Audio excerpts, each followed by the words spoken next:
Hi friends, నేనైతే first time Tirupati వెళ్తున్నాను. మా చెల్లి 10th ఎగ్జామ్స్ బాగా రాసిందని చెప్పి మొక్కున్నారు ఒకసారి తిరుపతి వస్తామని. ఇంకా వాళ్ళతో వెళ్ళాను నేను కూడా. ఇక్కడైతే మా బాబాయ్ టికెట్స్ తీసుకొని రావడానికి వెళ్ళాడు. మేము ట్రైన్ ఏం రిజర్వేషన్ చేయలేదు, అందుకని నార్మల్ జనరల్ టికెట్స్ తీసుకున్నాం. ఇంకా అలా టికెట్స్ తీసుకొని మేమైతే ప్లాట్ఫామ్ దగ్గరికి వెళ్తున్నాము. మేము స్టేషన్ దగ్గరకు వచ్చేసరికి 6:30 అయింది. అప్పుడే ఒక ట్రైన్ వెళ్ళిపోయింది, అందుకని చెప్పి వేరే ట్రైన్కి తీసుకున్నాం. అది 8కి ఉంది ట్రైను. ఇంక ఈలోపు 1.5 hour అక్కడే వెయిట్ చేసాం మేము. ఇంకా అలా 1.5 hour వెయిట్ చేయగా ట్రైన్ వచ్చేసింది. ఇంకా ఎక్కాము. ఇంక ఈలోపు మా బాబాయ్ పార్సిల్ కట్టించిన టిఫిన్స్ ఉంటే ఈ టిఫిన్ చేసేసాము. చూడండి, ఆ మూలను కూర్చొని తింటుంది చూడండి, తనే మా చిన్న చెల్లి. ఇంకా టిఫిన్ చేసి నిద్రపోయాము తిరుపతి వచ్చేంత వరకు. జస్ట్ ఇప్పుడే మేము తిరుపతి రీచ్ అయ్యాము. 4 hours పట్టింది మాకు జర్నీ ట్రైన్లో. ఒంగోలు నుంచి తిరుపతికి 8కి స్టార్ట్ అయ్యాము ఒంగోలులో. ఇక్కడికి వచ్చేసరికి 12:10 అలా అయింది. జనాలు అయితే చాలామందే ఉన్నారు.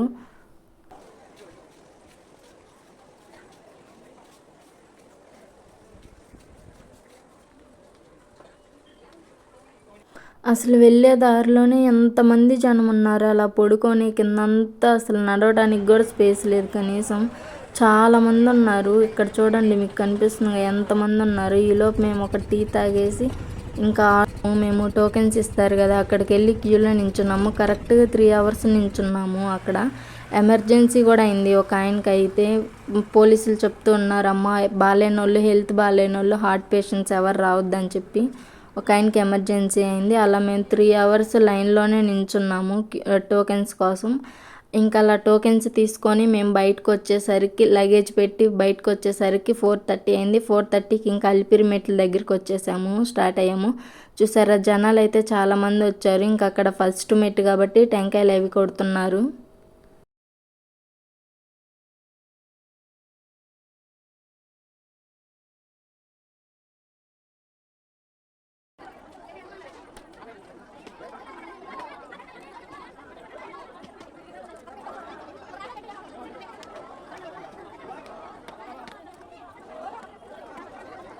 ఇంకా అలా నడుస్తూ ఉండగా జనాలు చాలామంది వచ్చారని చెప్పి నెట్టుకుంటున్నారని రాజగోపురం దగ్గర అందరిని ఆపేశారు.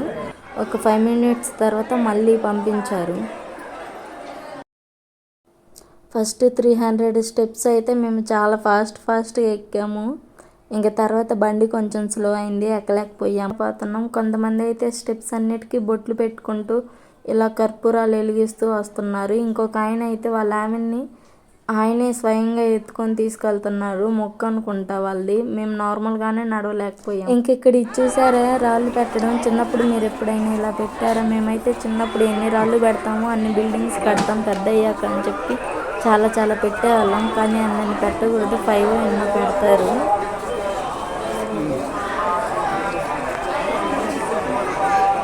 ఏమ్మా, ఎప్పుడే అయిపోయింది ఎనర్జీ?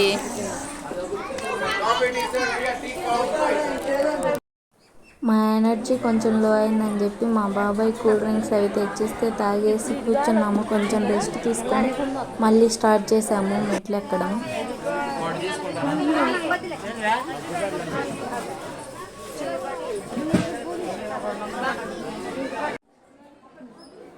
మిడిల్లో ఇది భలే అనిపించింది నాకు. ఇలా కుంకుమలో డబ్బులు అవి గుచ్చేసి దండం పెట్టుకొని వెళ్ళిపోతున్నారు. నేను ఇలా గుచ్చి దండం పెట్టుకొని వెళ్తున్నాను.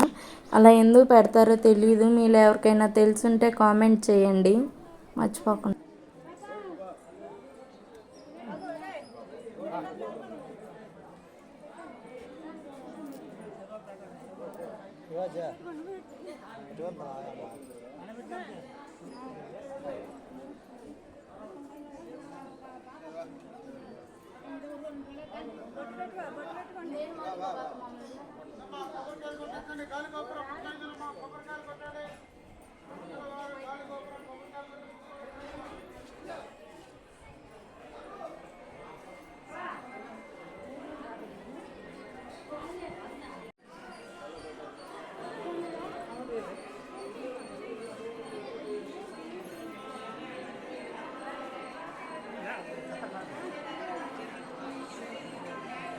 ఇంక ఇక్కడ మళ్ళీ ఎనర్జీ అయిపోయిందని చెప్పేసి ఇలా మధ్య ప్యాకెట్లు తీసుకొని తాగుతూ వెళ్ళిపోయాము. ఇంకా మిడిల్లో ఇలా టిఫిన్ షాప్స్ అవి ఉంటే ఇంకా అక్కడ టిఫిన్ చేసాము. మేమైతే ఇడ్లీ దోశ తీసుకున్నాము. దోశ పర్లేదు బాగానే ఉంది, కానీ ఇడ్లీ తీసుకున్నాము, అస్సలు నచ్చలేదు. అంత మైదా మైదాగా ఉంది. ఇలా చేత్తో నొక్కుతుంటే చెయ్యి లోపలికి వెళ్ళిపోతుంది మెత్తగా, అంత మైదా మైదా ఉంది. ఇలా టిఫిన్ తినేసి మళ్ళీ స్టార్ట్ చేసాము మెట్లు ఎక్కడం.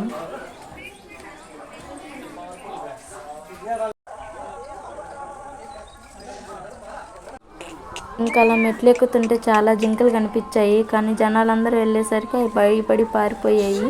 ఈ రెండు మాత్రం అక్కడే ఉంటే ఒక వీడియో తీసేసాను. ఇంకా అలా ఆంజనేయ స్వామి స్టాచ్యూ దగ్గరికి వచ్చేసాము మేము.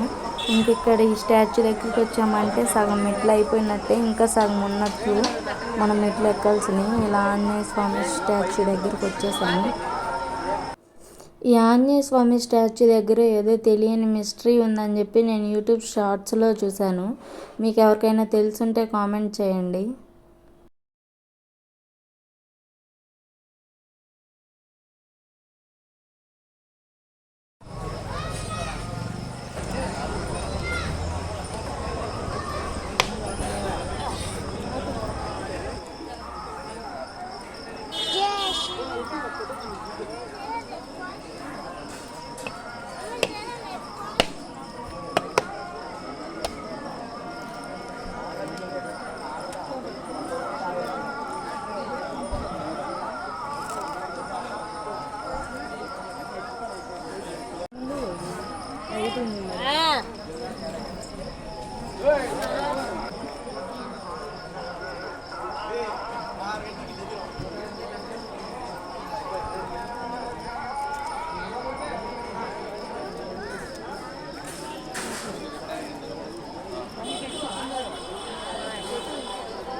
ఇంకా అలా ఆంజనేయ స్వామి దగ్గర ఒక టెంకాయ కొడదామని బాగా మొక్కుతున్నాను, కానీ ఆ పక్కనున్న పొగ దెబ్బకి నా బొగ్గంతా వాసిపోయింది. ఇంకా అలా 30 రూపాయల టెంకాయ కొట్టి దేవుణ్ణి అయితే 300 కోరికలు కోరాను తీర్చమని. ఇంకా అలా ఆంజనేయ స్వామి దర్శనం అయితే అయిపోయింది.